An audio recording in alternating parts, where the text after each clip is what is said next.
guys, my name is Chi. And my name's Edward, and you're watching Zygostatics. So this is going to be an episode about Zygostatics Labs. It's where we test things out for you guys and let you know what we think and what science says about it. And today's video is about waist trainers.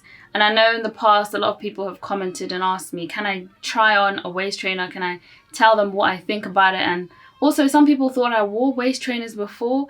And I'll just tell you that no, I didn't. So this experiment was very new to me, and we have some quite interesting results, so please do continue watching. Okay, so first of all, we're going to start with explaining what waist trainers are. So you might know waist trainers have been around since ages now. Like, I think 2017 is when they were peaking, and that's because celebrities like Kim Kardashian were wearing waist trainers, Amber Rose, all these different social media figures that always, or people thought they had a small waist, they were wearing waist trainers. So these are basically based on a corset. They don't have the bone in them, but I think there's something in there. Some of them do have they call it brass or whatever, metal boning. They do have some boning. Some of them don't. It depends on which ones you get. I can say for sure that it's kind of like they have like a rubbery texture on top of it, and it's mainly like a stretchy, it's not supposed to stretch though. I think what they say is it's not supposed to stretch, but in practice it stretches a little bit. No, it does. I think it does stretch. It does stretch. Yeah. So usually corsets are made out of like stiff fabrics, and they don't stretch. But a waist trainer does stretch. Yeah, it does stretch. Yeah. So I think the theory of waist training is based on it being a fitness product. So belts that constrict your waist have been around for time, and we know corsets have been around for time. But what people are saying now is if you use this waist trainer, which is based on the same kind of makeup, it can make your waist smaller, and it's a fitness accessory.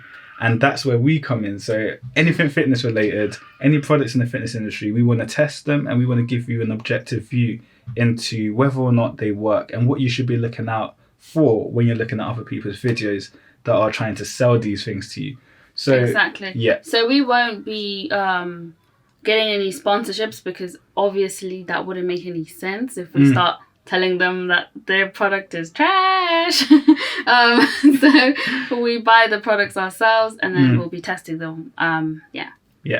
So we'll get into this. So we wanted to make an experiment that could allow us to determine cause and effect. So cause and effect is just allowing us to determine if the waist trainer has any effect and what that effect might be.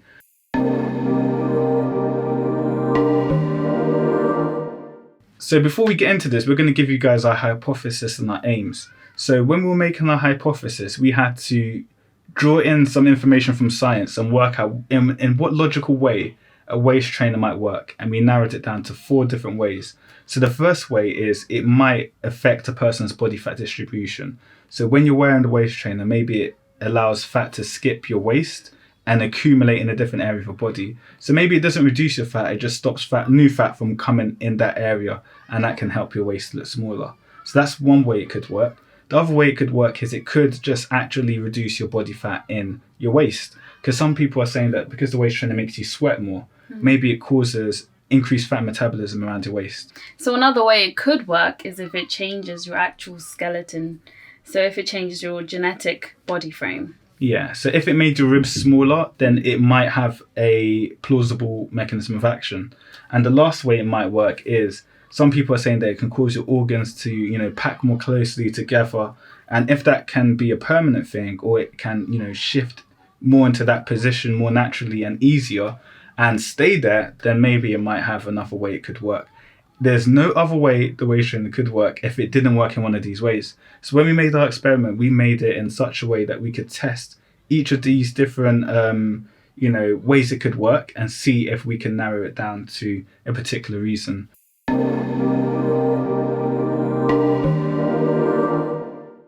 So when we did our experiment, because we wanted to determine cause and effect and to see what effect the waist trainer had, we tested the waist trainer alone in the absence of exercise and also in the absence of a diet that's going to help you to lose weight.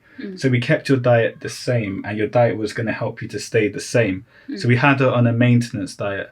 Okay, so before we did the experiment, which lasted 20 days, was it 23 days? For a week, you tested this lifestyle of not training and having a basic diet, and what happened? So for the first 7 days, I mean, it was pretty fine. I did feel like because I had a meal plan, I was eating more than I'd normally eat, because sometimes I starve for a couple of hours and then I eat something. So I mean, I did gain a little bit of weight, but then it was going to be extrapolated anyway and taken out, so it was fine. I felt fine, really. There's nothing much to say. Yeah. So I think the most important thing to note is that because we did the 7-day preliminary trial without the waist trainer, we could see if the diet was going to cause her to gain weight or lose weight.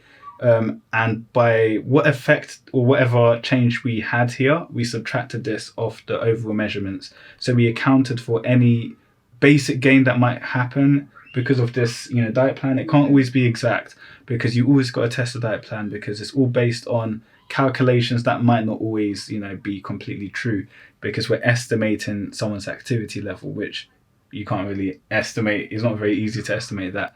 So at least you know that for that 7-day period, we have accounted that into the results to make it even more fair. Tell them how you used to measure. So you used to measure in the morning, innit? Yeah.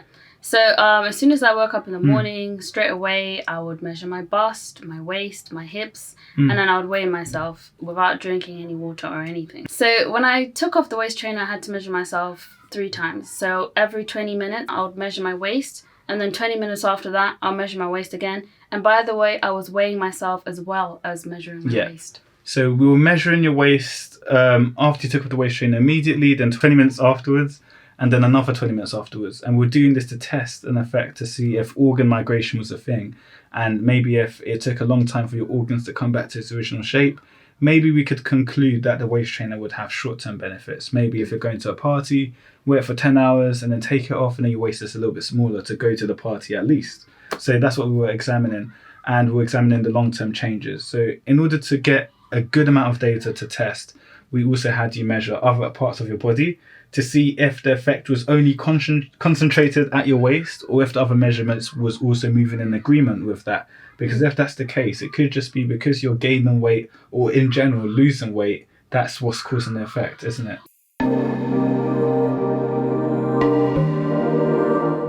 So in a nutshell, I did not like it. I didn't.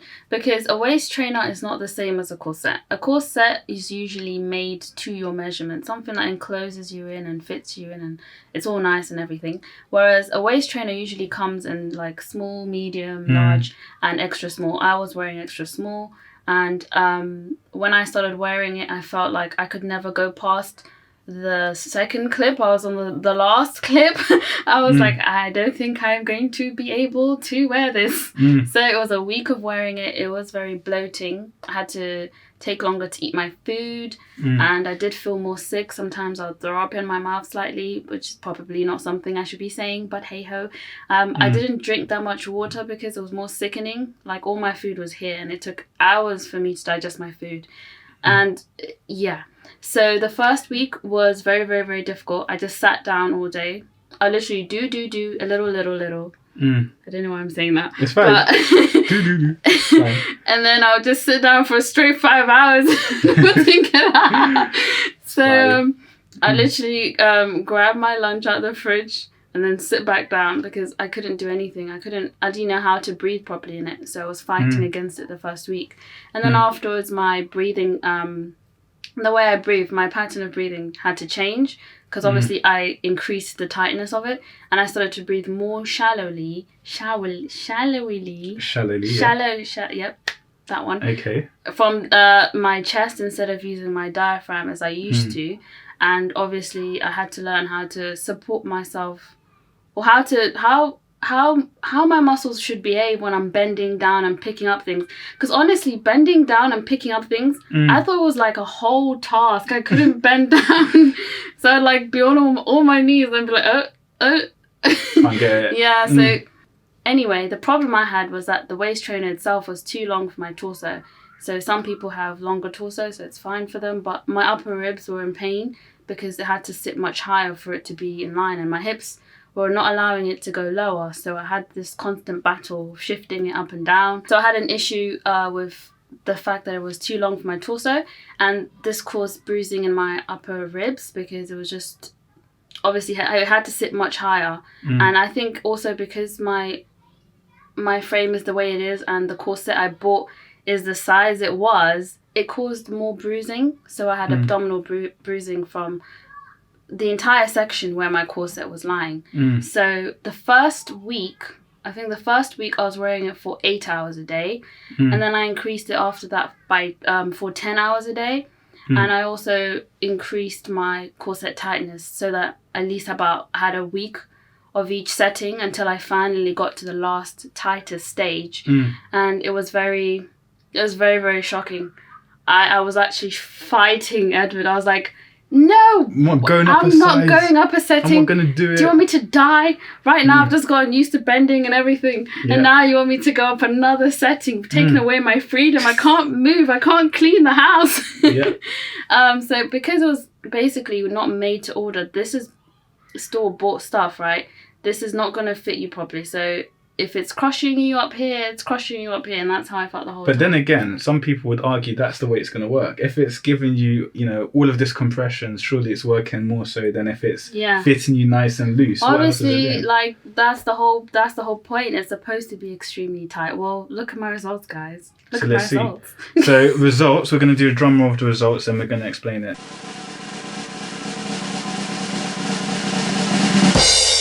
So after the waist trainer experiment, I can conclude that I did increase in weight and also my waist size increased. So your waist got bigger doing this waist trainer challenge for 23 days. We had to reject the null hypothesis. So what we had to say is the waist trainer was responsible for this effect. So are we going to conclude that waist trainers make your waist bigger?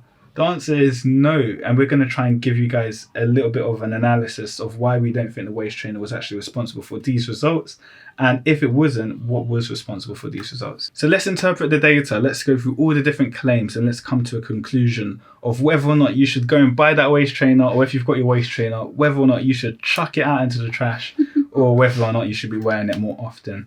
So your weight went up, Chi, innit? You gained the weight, and we've had to accept that the waist trainer was responsible for it.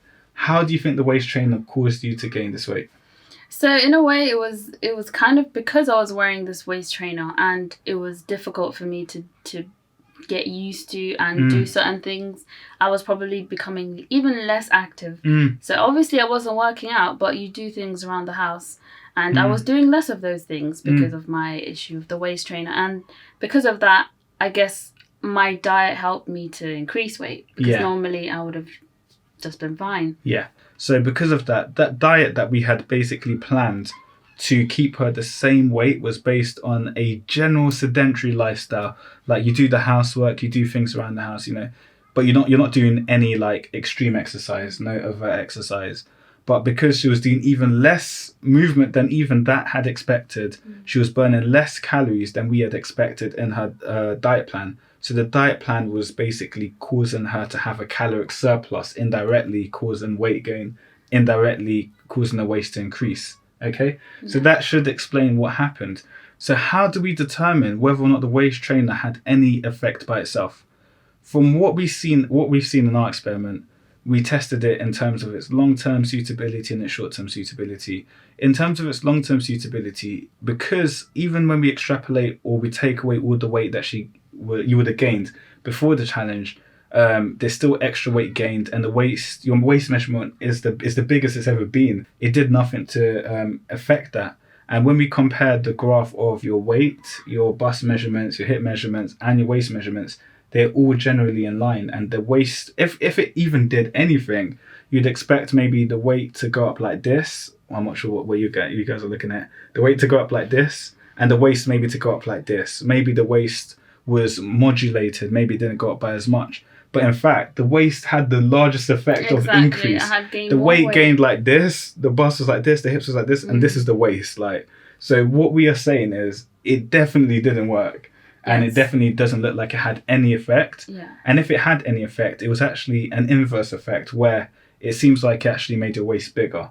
And how would you explain that, Chi? So apart from my inactivity and me gaining weight because of that, I also experienced severe bloating. So this obviously it affected my measurements, even when I tried to tense myself slightly. And also the water weight. So because sometimes I drank more water closer to the time maybe I was measuring myself. So all of these things can be a reason. I think that's really it. I think another thing could also be because when you finished the challenge, you were saying that you couldn't hold in your core. You know, you felt like you didn't know how to use your core muscles. So explain that. So I think because of my because the waist trainer is so tight, I didn't rely on my abs at all. In fact, I didn't tense my abs on purpose because it was too painful and it was already bruising me when I'd taken it off. And so because of that, my abs themselves became so weak that I couldn't really contract my ab muscles as I used to. So normally when I'm walking around or talking to people, my abs are always tensed. It's just natural. Just slightly. I've done it since I was a kid. It's just a natural thing for me to do. I know some people just leave their belly out and stuff, which is fine. Just hang. But anyway, since the waist trainer experiment, I've been finding it more difficult to actually realise that I'm not tensing my abs at all. And like, I was seeing a bonanza and I'm just like, has my belly ever looked this big? Yeah. Obviously, my ab muscles became so weak, I don't even know when I was tensing and when I wasn't tensing. So I was generally not tensing, and yeah.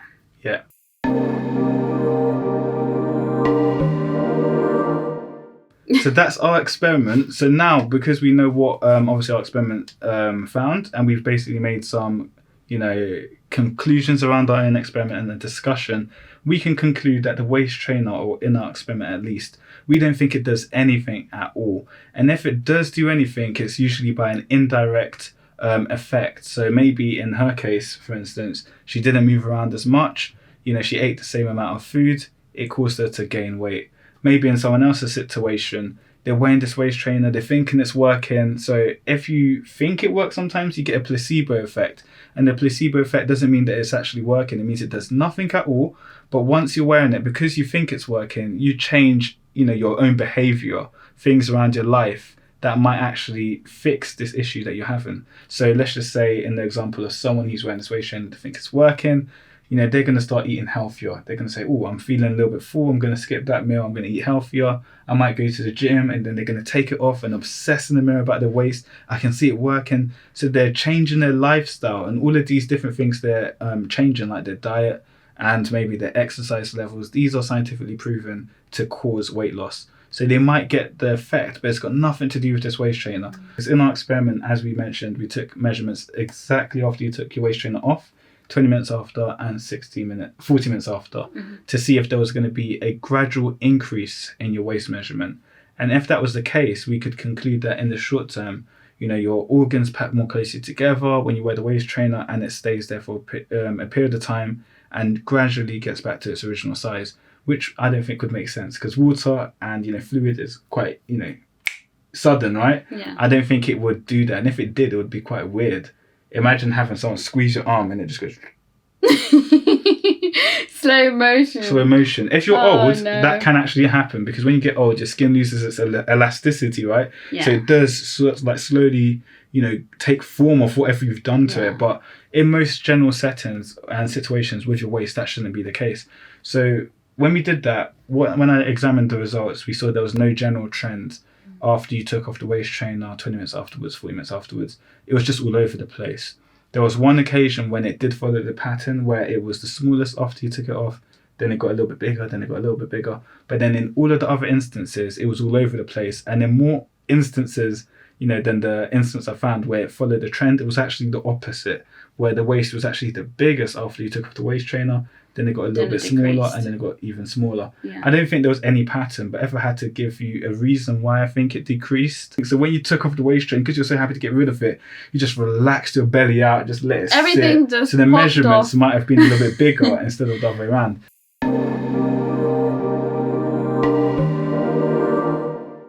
So a lot of people that are proposing that waist trainers can work and reduce fat in your waist, maybe because it increases the amount you sweat or increases the heat. Some manufacturers like to say that it increases your fat density, which is true. Density has just got to do with how closely populated something is. Exactly. So obviously the waist trainer is squeezing your fat cells closer together. So it is a true statement. But what does that really mean? I've just increased my fat density now. Doesn't mean anything, right? But they're just trying to be scientific or make it look scientific so that you'd believe it and buy the products. Yeah, so what we're saying is that spot fat reduction doesn't seem to occur. And what's another situation, Chi, where you've seen a study on this area?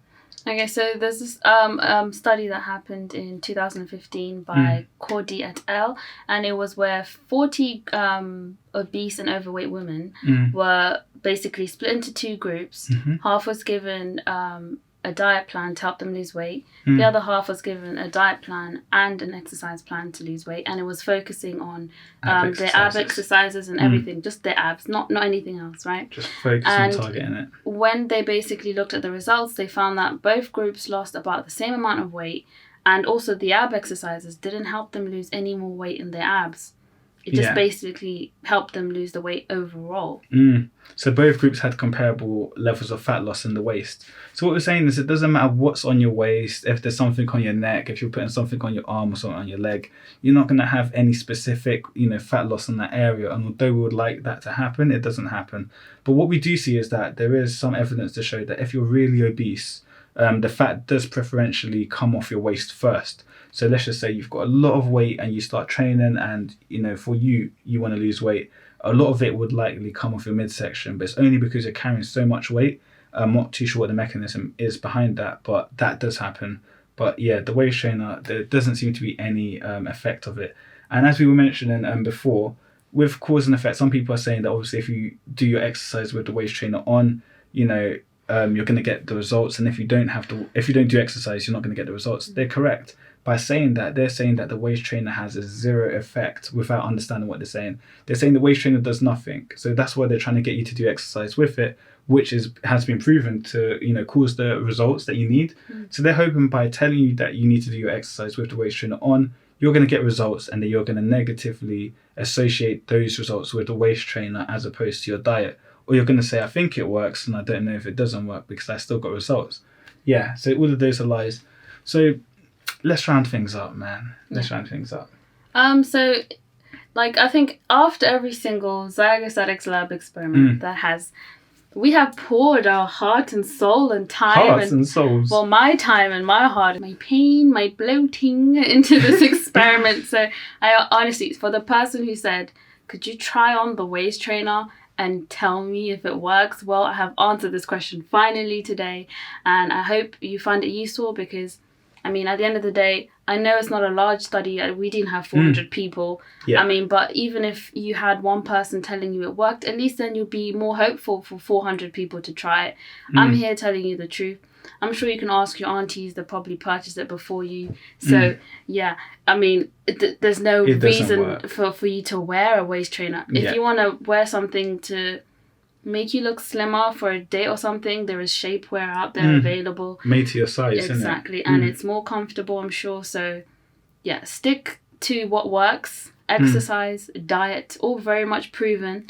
Don't procrastinate and click on this, website for a waist trainer just because it's the quickest thing that you can get to help you achieve your goal. Yeah. Because there's nothing worse than spending money for a lie or just doing the work for something that actually does work. Exactly. So just put more motivation in doing what actually works. Exactly. And invest in finding out what works than investing in something that is a fad. Yeah, and it's actually bad for your health. Yeah. And one thing I'll also incline you guys also to do is understand where a waist trainer can help. So I think a waist trainer, the only way it could actually help is for therapy. Let's just say you've really injured your abdominal muscles or your back, your lower back, you've really injured it and you want to have some rehabilitation. We do know that it can take off the burden from these muscles so that, you're not really activating your lower back and your core. So in that, situation where activating it will make your injury worse, you can have a waist trainer on for extra support. And I know that they also have pregnancy belts. When people are pregnant and, the weight is really heavy, I've seen some women come into the pharmacy and they're sweating and, you can see the pain on their face, yeah.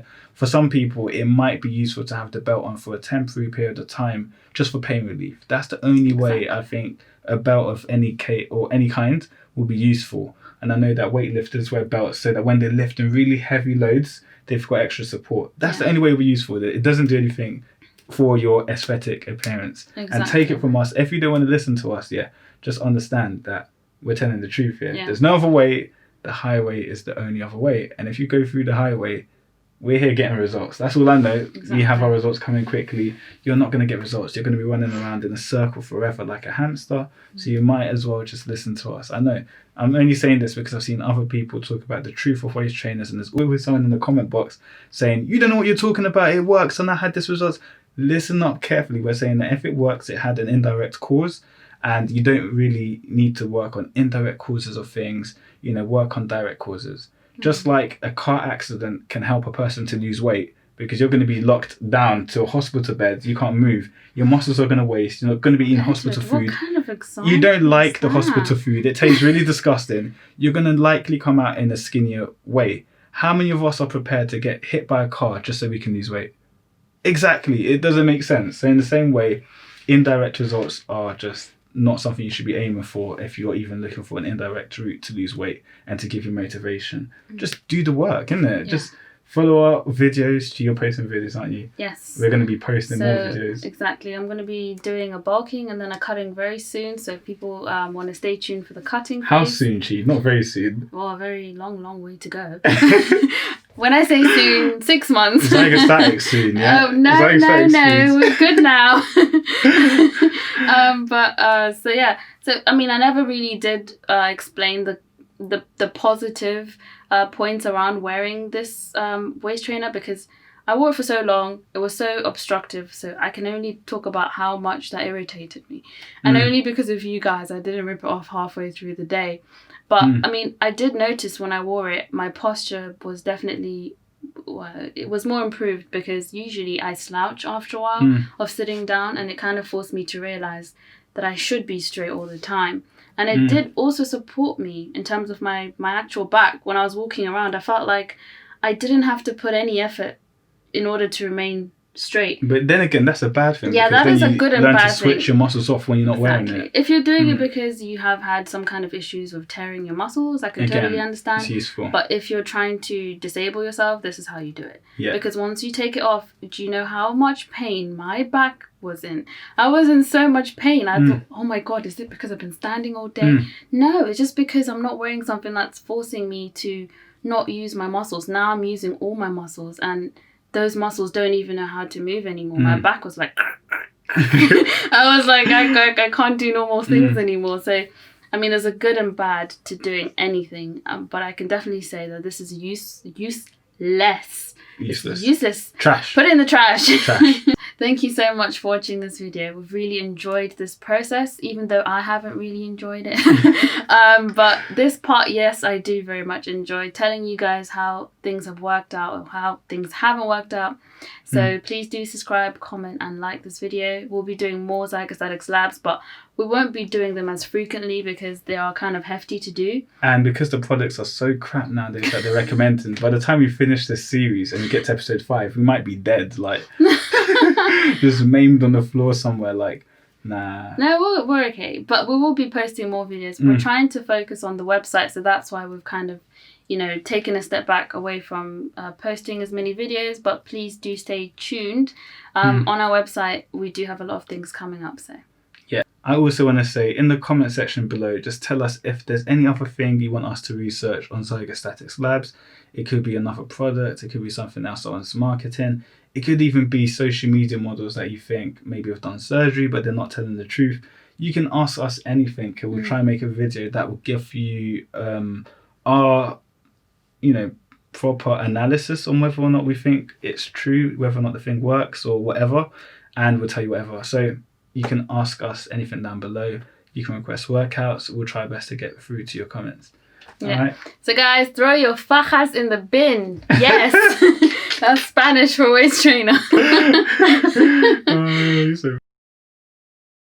So we think that if you are saying to yourself, like, listen, even if it works indirectly, I'm going to be happy with it. Just imagine you're wearing the waist trainer.